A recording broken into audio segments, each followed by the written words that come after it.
Hey guys, I just could not resist the temptation to take advantage of finding a chalkboard, okay? Everybody watching this channel, if you're my former students, you know all I want in life, in my classroom, is an old school chalkboard. So I found one in this building where I'm at right now, and I found some chalk. So let's do some math.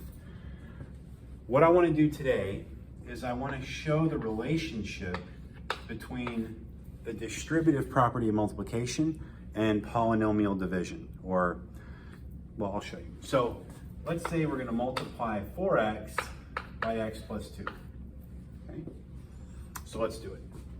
Using the distributive property, we'll distribute 4x times x, that gives us 4x squared.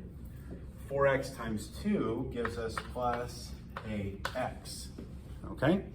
So now, this is the answer to this little problem here. Now let's ask a completely different question. Okay?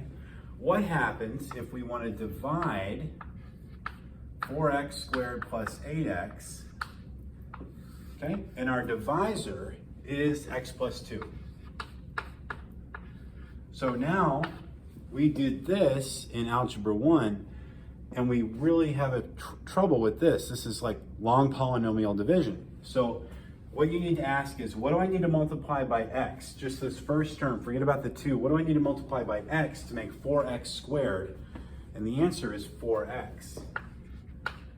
So just write 4x there. Now multiply this portion of the quotient here by the entire binomial there in the divisor. So 4x times x is 4x squared.